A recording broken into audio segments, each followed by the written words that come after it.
Lunes 27 de diciembre, saludos señoras, señores, bienvenidos un día más a esta revista de prensa, a este recorrido que damos cada mañana por los titulares que aparecen publicados en los periódicos que se editan en Córdoba, el Diario de Córdoba, ABC, edición de Córdoba y también el Día de Córdoba. Como siempre, vistazo a la prensa digital. Hoy es un lunes raro, lunes entre fiestas y cada periódico sale por un sitio, aunque con unas informaciones que lógicamente sí que son redundantes, sí que son coincidentes en los periódicos. Primer vistazo. El Diario de Córdoba ha escogido para 4 columnas la situación de la crisis económica a consecuencia de la pandemia. La hostelería, titula, prevé unas pérdidas ya superiores a las de la pasada Navidad. Ahora hablamos de por qué será peor esta Navidad, que en principio tenía mejor pinta que la del año 2020. La foto es para este mismo asunto, una foto que firma Paco González. Veladores, dice, sin apenas público en la calle Morería ayer a última hora de la mañana. El titular de apertura, el cintillo de superior para la muerte de Desmond Tutu, el obispo surafricano que fue icono contra el apartheid en su país, en Sudáfrica. Desmond Tutu, que falleció ayer, arzobispo surafricano. El diario ABC ha escogido para su portada también el tema sanitario. Omicron, titula, la variante de coronavirus Omicron paraliza el tráfico aéreo mundial. La variante más contagiosa del coronavirus hasta la fecha provoca la suspensión de más de 7.000 vuelos desde la Nochebuena. No buen momento parece para desplazarse, como siempre decimos, no ya por el tema en sí del riesgo que supone compartir un vuelo, que tendrá cada cual asumirá su riesgo o no, sino porque es posible, incluso probable, que un contagio, un positivo en el país en el que lleguemos nos fastidie las vacaciones, nos las pasemos en un hotel o incluso no podamos regresar porque tengamos que pasar una cuarentena. Así que muchas personas han decidido suspender sus vuelos y las propias compañías han decidido también anular algunos de los destinos. La otra información, tampoco es local, es para el padre de Marta del Castillo, Antonio del Castillo. No puedo asegurar que un día no me salte la regla del juego, titula en una entrevista. El diario El Día habla de la universidad y su titular de apertura, 5 columnas. La UCO, la Universidad de Córdoba, crea un canal de denuncias para evitar fraudes en la gestión de recursos. Una comisión se encargará de supervisar las denuncias recibidas. Pretende vigilar, dice este periódico, las prácticas en contratación, subvenciones y fondos europeos. Bueno, esto puede ser un coletazo de lo que ha ocurrido en otras administraciones. Ahora hablamos de este asunto un poco. El diario El Día, en la foto del diario El Día, con foto de Juan Ayala, firmada por Juan Ayala, si me aclaro, titula de compras a la espera de los Reyes. Ayer, como saben, hubo un domingo atípico, abierto muchos establecimientos, y eso hizo que se animara bastante la compra, el movimiento de las calles. Muchas mascarillas, es cierto, también hubo personas que iban sin mascarillas, pero fue un día, ayer domingo, un día extraño, un día, como digo, entre fechas, entre festivos, todavía muy reciente la Navidad, con esos festivos consecutivos y los Reyes que llegan y bueno, entre medias la fiesta, el día de fin de año con cada vez menos festivos, con cada vez menos fiestas y con más posibilidad de que se suspendan algunas más. El diario El Día titula también, como leen, Iznájar suspende los actos de fin de año ante el aumento de los contagios, algo que, como saben, ya ocurrió en Córdoba el pasado jueves. El Ayuntamiento anunció que se suspendía la fiesta de las tendillas y que esta semana se vería qué ocurrirá con la cabalgata de Reyes. No tiene buena pinta, luego hablamos también de este asunto. También habla de la salida de la brigada hacia Letonia. Bueno, empezamos por el principio, si les parece. El tema de la hostelería que habla el diario Córdoba. La hostelería prevé unas pérdidas ya superiores. Habla de unos 40 millones de euros, una estimación, bueno, muy grosso modo, porque lo que ha hecho Fran de la Torre, el presidente de Hostecor, es multiplicar el número de locales que hay en Córdoba, que son unos no quiero equivocarme, 2.000 en la capital, por las pérdidas que él entiende que se van a producir, que son entre 15.000 y 30.000 euros por local según las ventas previstas, que creo que, bueno, es una estimación, como digo, muy grosso modo. Esa multiplicación le salen 40 millones de euros que dice que van a dejar de facturar a consecuencia de la sexta ola. Realmente, cuando luego se analiza la información que publica, que firma Pilar Cobos, el diario Córdoba, no es exactamente todo COVID, porque buena parte de las pérdidas son a consecuencia de las terrazas, de que el año pasado, en Navidad, no llovió, y este año, como saben, ha llovido y bastante durante el fin de semana primero de la Nochebuena, incluso unos días antes. Se han recogido más de 100 litros en todos los observatorios de la capital. Incluso ha habido municipios en la provincia donde se han llegado a superar 140, 150 litros y se ha desbordado un arroyo en Villafranca, por ejemplo. Es decir, que no todo es COVID, hay una parte que son inclemencias meteorológicas que no estaban previstas. Sí es cierto, como señala Francisco de la Torre en este reportaje, esta entrevista que publica el Diario de Córdoba, que ha habido muchas cancelaciones. A consecuencia, ahora sí, del coronavirus, son muchos los grupos de empresas, muchos grupos familiares, que han ido suspendiendo las reuniones previstas, porque entendían, y que es muy comprensible, que no se podían garantizar las medidas sanitarias necesarias para celebrar una reunión masiva, una reunión con 30 o 40 personas, como había en muchos locales previsto hacer. Dice de la Torre que ha habido entre un 60 y un 75% de cancelaciones, que irán a más probablemente a medida que avance las fiestas, pero es verdad que casi todas serán antes de Nochebuena, que es cuando habitualmente se producen las comidas de empresa o las reuniones familiares. De aquí en adelante, pues habrá quizás reuniones más pequeñas, porque es otro tipo de fiesta el que viene, de fin de año es distinto.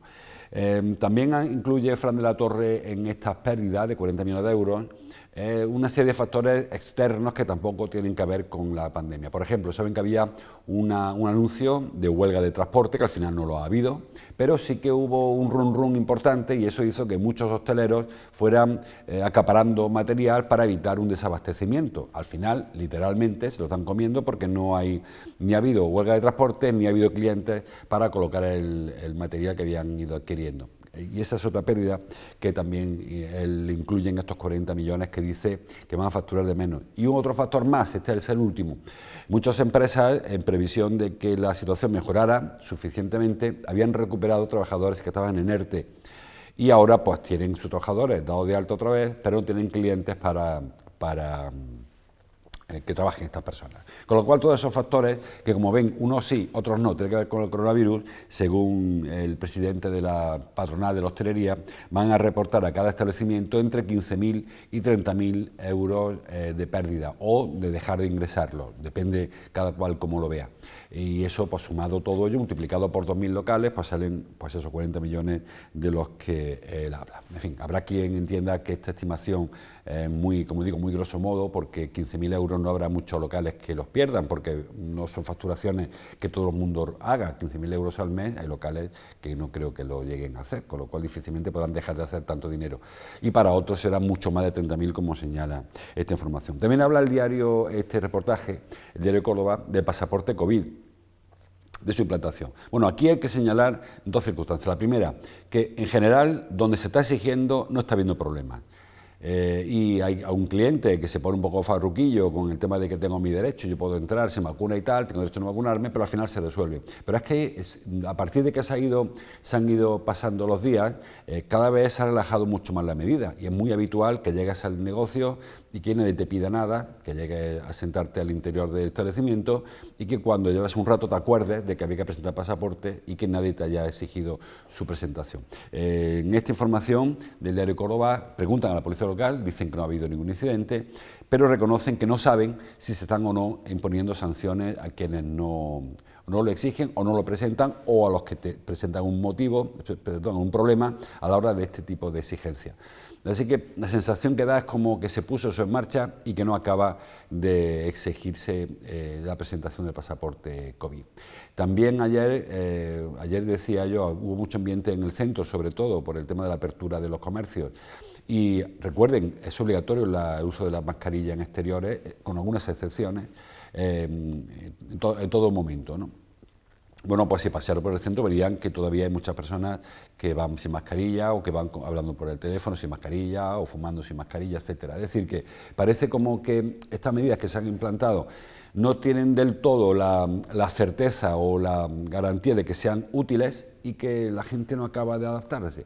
Está muy claro que el contagio se produce mucho más en interiores que en exteriores y no tiene sentido que llegues a un local atiborrado de personas y te quites la mascarilla porque estás consumiendo y que cuando salgas, que no hay nadie, te la tengas que colocar. Y eso, como no parece que sea de sentido común, pues hay personas que ni lo ni lo cumplen y tampoco parece que se haga cumplir. El tema del pasaporte COVID, estamos en las mismas. Saben que el pasaporte COVID lo que demuestra es que tenemos una vacuna puesta, pero no demuestra ni mucho menos que no podamos contagiar al resto de comensales, al resto de clientes del negocio. Con lo cual es mucho más útil, como señala alguna entrevista en esta información, ventilar el local, separar las mesas, porque cada vez están más juntas. Si se han dado cuenta, cada vez se han vuelto, a medida que las terrazas se van vaciando por la lluvia, se han ido colocando mesas dentro de los bares y cada vez pues hay menos metros entre una y otra, y esa distancia recomendada de los 2,5 metros iniciales para que hubiera entre el grupo familiar, el grupo de convivientes, separación, se está incumpliendo. Así que creo que hay medidas que serán más útiles quizás que la mascarilla o que el pasaporte COVID, pero las que nos tocan son las que nos tocan y, como digo, no está siendo del todo efectiva la obligación, ni en cuanto a su exigencia, ni siquiera en cuanto a su sanción. Me da la sensación, ¿eh? Supongo que hoy hay reunión de la Junta de Gobierno local, supongo que el concejal delegado de Presidencia y Seguridad dará algún dato sobre infracciones y sobre denuncias, pero parece que no ha habido demasiado, en ese sentido, demasiada exigencia, o al menos me lo parece a mí desde fuera.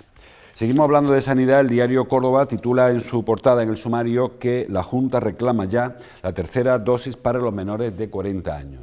Bueno, lo hizo Elías Bendodo, consejero de Presidencia y portavoz del Gobierno andaluz, y lo hizo en el marco de una entrevista en Europa Press. Bueno, yo creo que aquí también hay un poco de meterle las cabras en el corral un gobierno al otro, porque creo que la Junta no necesita hoy vacunar a los menores de 40, porque es hoy cuando empieza a vacunar a los menores de 60, de 50 a 60, que es el grupo más grande, corresponde a los baby boom, es el grupo de población mayor. Creo que no hace falta hoy por hoy ponerse muy tiquismiquis con esa vacuna de menores de 40, pero siempre se aprovecha para meter el dedo en el ojo al otro gobierno. Si fuera de su partido, le garantizo que no habría hecho estas declaraciones ayer. En cualquier caso, tiene razón en que parece evidente que todos acabaremos poniéndonos la tercera dosis, al menos la tercera dosis, y que es interesante que se prevea esta necesidad y que se vayan ya preparando los dispositivos, tanto por supuesto en la adquisición de vacunas como el resto de dispositivos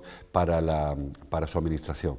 Recordemos, no obstante, que el problema hoy de la sanidad no está en la tercera dosis, está en el colapso de la atención primaria, fundamentalmente porque apenas el 1% de los contagiados está yendo al hospital. El resto, el 99%, está o en su casa sin síntomas o visitando el centro de salud para que le administren un paracetamol, porque no hay otra cosa, no hay en principio un remedio así de inmediato para frenar los síntomas, los que tienen síntomas del coronavirus.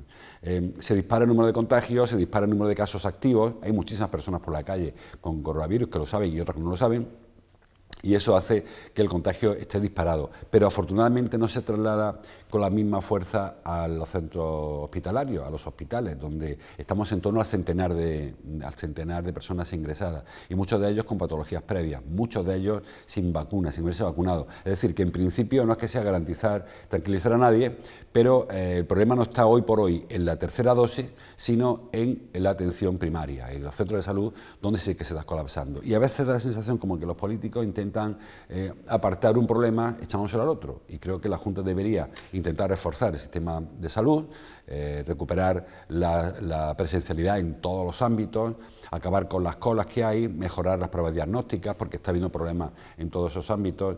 Los PCR que se hacen tardan muchos días en dar resultados porque no hay ya más laboratorios, porque se han ido prescindiendo de profesionales, y el tema de la vacuna, sinceramente, es necesario que acabemos poniéndola. Probablemente que esto quede como con la gripe, que haya que vacunarse todos los años. Bueno, pues se incorpora una vacuna más, tampoco será mayor problema, pero creo que en principio, hoy por hoy, con 3 dosis, con 2 dosis puestas, muchísimas personas, con la mayoría de las personas mayores de 60 años, ya con 3 dosis, los niños, muchos de ellos con primera dosis. Creo que por ahí no es el problema, aunque no está de más que se vaya previendo la adquisición de vacunas y los procedimientos y protocolos para hacerlas llegar a donde haga falta.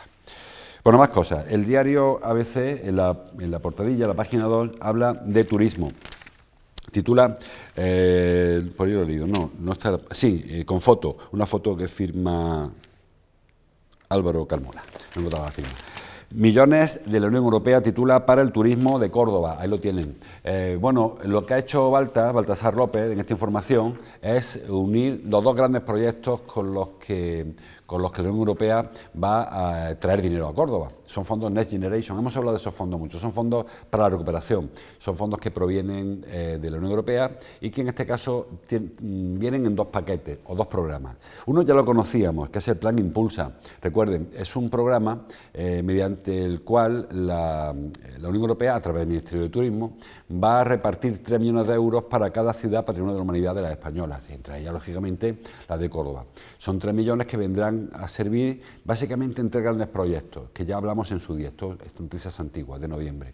Uno de ellos es el Alcázar. Ahí se van a invertir 700.000 euros, sobre todo en la mejora de la eficiencia energética y en la mejora de la fachada meridional, la fachada del río, y la que da la fachada occidental, que es la fachada que da a Caballerizas, por entendernos, ¿no? Luego también el acceso de los jardines, de jardín alto a jardín bajo, que es un problema de accesibilidad grande, se han pasado por ahí, sabrán que cuesta trabajo para personas con una dificultad motriz, cuesta trabajo andurrear aquellos escalones, también se va a mejorar esa accesibilidad. Y algún otro asunto, para el total del Alcázar van a ir 1.800.000 euros, más de la mitad de los fondos que llegan en el Plan Impulsa irán al Alcázar. Una parte para, como les digo, para un programa de eficiencia energética para cambiar luminaria y para mejorar una serie de circunstancias de electricidad, y el resto para estas acciones arqueológicas o de restauración patrimonial, la fachada sur, sobre todo la que da al río, que es una vieja reivindicación de toda la ciudadanía, la sociedad y los políticos, que es abrir la puerta original del Alcázar, que era desde el río. La puerta que actualmente se utiliza es una puerta que se abrió en los años 60 y que nunca fue puerta de acceso al Alcázar. El segundo proyecto importante que va a pillar dinero de este Plan Impulsa es el templo romano de la calle Nueva, la calle Claudio Marcelo, que lleva parado desde el año 2019, lleva 2 años parados, largos, porque, como sabe, la empresa que estaba encargándose de las obras, pues presentó, como es habitual, su informe de que no puede seguir con el dinero que le habían dado y se paralizó. Está a la espera de que se vuelva a buscar una empresa para que acabe la obra. Bueno, pues ahí llegarán 650.000 euros. Con el objetivo de hacer visitable el templo romano. Yo siempre he dicho que Córdoba tiene un pasado romano que es más esplendoroso probablemente que el pasado musulmán, que la etapa medieval de Córdoba. Sin embargo, bueno, está un poco eclipsado por el gran monumento de la capital, ¿no? Por la mezquita.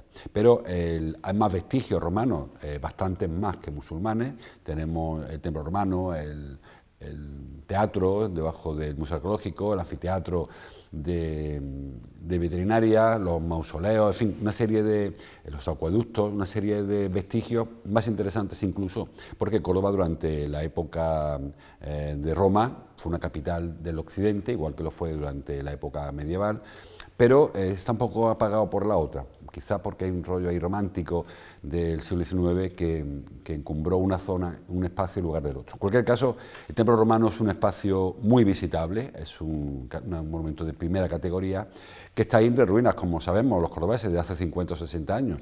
Bueno, pues aquí vienen 650.000 euros para concluir la obra y hacerla visitable. Se construirán unas pasarelas para poder andar por encima de las ruinas, con una zona de interpretación dentro del propio ayuntamiento, la planta baja, junto a la muralla romana también, la planta baja del ayuntamiento, y eso hará que este monumento sea, bueno, pues de primerísimo nivel. Muy pocas ciudades tienen en el mundo un templo romano, o al menos las trazas, porque saben que aquí hay un nivel de destrucción importante, pero sí que hay trazas, sí que hay trozos de columnas, sí que hay trozos de capiteles que son muy visitables.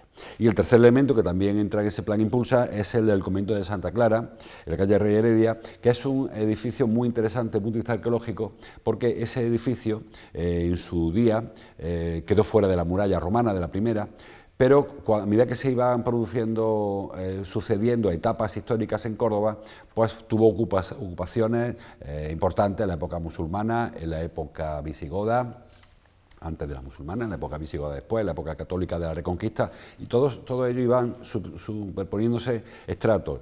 Y el convento de Santa Clara es un auténtico museo arqueológico. Ahí cuando se ha hecho una cata se han ido viendo los distintos estratos, cómo como un palimpsesto, dice esta información que estamos viendo, es una superposición de estratos, que es lo que significa un palimpsesto, por si alguien no lo tiene claro. Es una superposición de estratos que van dando a la luz, pues eso, aparece un mosaico y encima del mosaico aparece un pavimento y encima otra construcción. Es muy interesante y también para este convento, antiguo convento, viene casi 600.000 euros. Esto en cuanto al plan Impulsa. Y lo que sí que es novedad, la información que publica ABC hoy es el otro plan, el que se llama, a ver si lo encuentro el nombre por ahí, Plan de Sostenibilidad en los Destinos. Tiene más que ver con el tema medioambiental.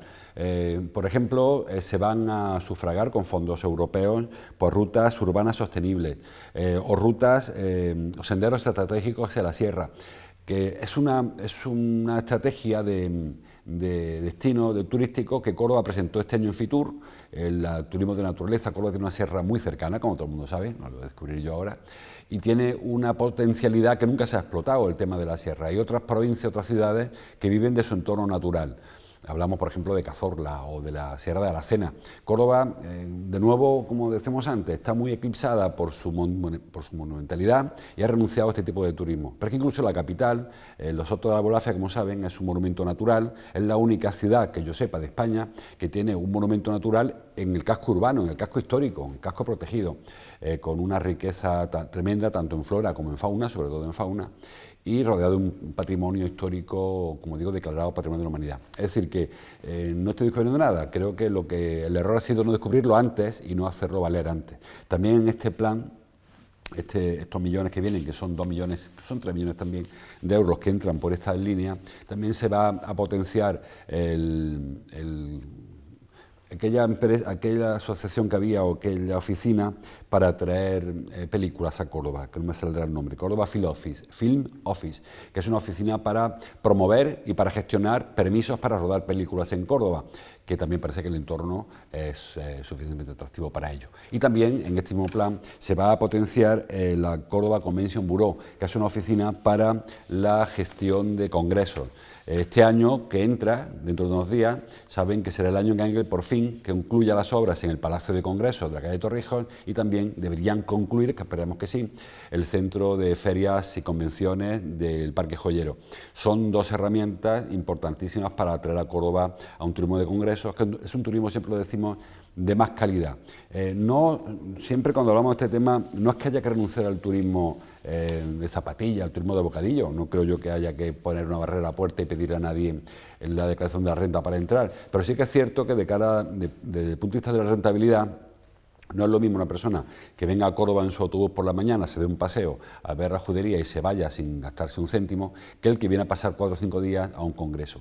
Repito que creo que los dos deben ser bienvenidos. Córdoba es una ciudad de acogida y mucho más para quien viene a disfrutar del patrimonio. Pero desde el punto de vista empresarial o de la rentabilidad empresarial, hay que ir potenciando el turismo y quizá el turismo de bulla, ese turismo de aluvión, turismo de muchas colas en la puerta del Alcázar, de personas que van a descansar en los jardines y a comerse su propio bocadillo, es menos rentable que el turismo de congresos. Y quizá estrategias está un poco perdida, ¿no? Estamos apostando a todos los palos sin entender que hay un turismo más interesante. Dentro de ese turismo que decía yo antes de destino natural, hay por ejemplo una infraestructura para la bicicleta de montaña, que es con la intención de hacer de Córdoba un lugar en el que vengan ciclistas de montaña para recorrer la sierra. Bueno, pues una alternativa también. Yo supongo que estará pensado y que no serán ocurrencias de alguien, sino que tendrá su estrategia como debiera ser.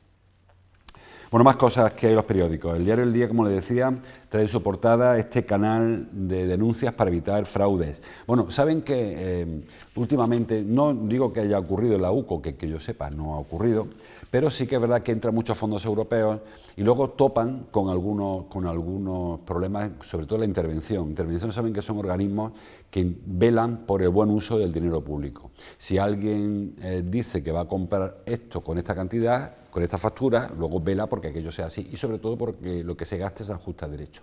Bueno, pues saben que ha habido una serie de episodios, sobre todo en el Ayuntamiento últimamente, algunas denuncias que han acabado la Fiscalía y en otras instituciones también, y la UCO pues ha puesto el parche antes de que aparezca el grano y ha creado este canal que se va a ocupar de esto, primero de intentar evitar que ocurra, y si ocurriera, pues perseguir la denuncia para aclarar los hechos. Creo que es muy interesante, sobre todo el tema de la transparencia, y que todos seamos conscientes de que el dinero que se destina en este caso, mediante subvenciones, mediante fondos europeos, a un objetivo concreto, sirva para ese objetivo concreto y no se vaya por ahí dilapidando en otros asuntos. Bueno, más cosas, que aparece que ya se nos va la hora. La Brigada Guzmán el Bueno, señala los periódicos, parte el próximo lunes, creo que es día 7 de enero, parte hacia Letonia. Dice el general que van con toda la potencia de fuego. Bueno, general Ignacio Olazábal, el general jefe de la brigada.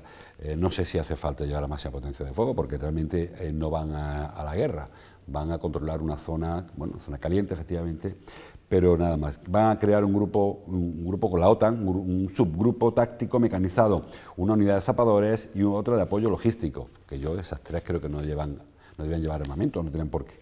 Un grupo táctico mecanizado, uno de zapadores y el apoyo logístico tampoco. No sé si se refiere a eso con cuanto a su potencia de fuego o su potencia de arma. En cualquier caso, Córdoba vuelve por tercera vez, creo que es, a Letonia, como digo, una frontera caliente, pero en principio no vamos ni mucho menos a una misión de guerra. Son 350 mujeres y hombres que partirán entre enero y julio. Los primeros salen el 7 de enero.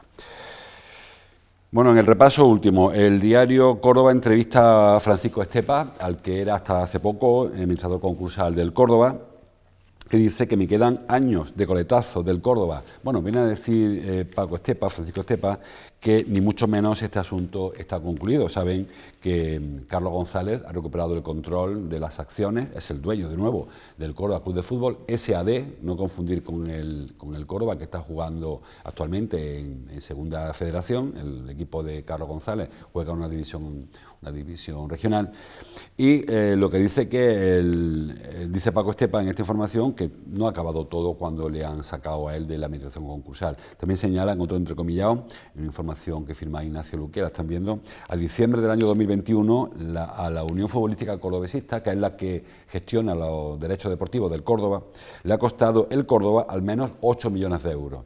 Que ahí está un poco el lío, ¿no? Saben que en Córdoba hay dos sociedades deportivas, la antigua, la de Carlos González y Jesús León, que al final ha resuelto la justicia, que corresponde a Carlos González, y la nueva, que es la de Infinity, la del grupo inversor, que es la que se quedó con la unidad productiva y la que está explotando derechos deportivos del Córdoba. Bueno, para que la nueva pudiese hacerse cargo de la situación que se encontró, según Francisco Estepa, ha habido que abonar al menos 8 millones de euros, ha habido que hacer ese desembolso, más los que quedan, porque el Córdoba tiene un proyecto muy interesante que todavía no está ni mucho menos concluido, no está casi ni empezado. Así que a ver cuál es el proyecto de la Unión Futbolística, porque el de Carlos González hay muchas dudas en ese sentido. Hay quien piensa que Carlos González intenta colocar las acciones, el antiguo socio anónimo deportiva, a los nuevos para evitarles problemas y él sacar un dinerillo de ahí, aunque hay otros asuntos que se le han cruzado también por medio, un tema de un pago que no se produjo a Prasa en su día, alguna otra deuda que hay por ahí pendiente, que a ver cómo acaba ese tema. Lo que habla el diario Córdoba es de la gestión de Francisco Estepa durante el tiempo que el Córdoba ha estado intervenido. Bueno, y poco más. Señalaba el diario El Día que Nájar suspende los actos de fin de año, como le decía el concejal responsable de Seguridad y Presidencia de Córdoba, el pasado jueves, ya dijo que la cabalgata de Reyes de Córdoba quedaba a la espera de ver cómo evoluciona la pandemia. Hoy van a darnos otro susto, seguro, porque llevamos 3 días sin datos y lo más probable es que hoy se disparen de nuevo los contagios. Hoy sumaremos 3 días seguidos, con lo cual no creo que nadie espere bajar de 2.000 o 3.000 contagios, porque son 3 días consecutivos. Y eso hará dispararse la tasa de incidencia, hará también elevarse probablemente el número de personas ingresadas, y todo apunta a que poco a poco se irán desmontando los actos previstos para lo que queda de esta fiesta, ¿no?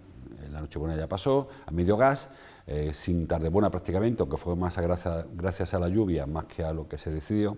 La Nochevieja sin fiesta de fin de año, con un par de cotillones autorizados que veremos a ver si se pueden o no celebrar, y Reyes, que queda pendiente, que creo que esta semana, como mucho, esta semana sabremos si hay o no, y todo apunta que lamentablemente también este año nos quedaremos sin cabalgata de Reyes. Tampoco adelantemos acontecimientos, esperemos esta semana a ver si se puede o no celebrar este acontecimiento.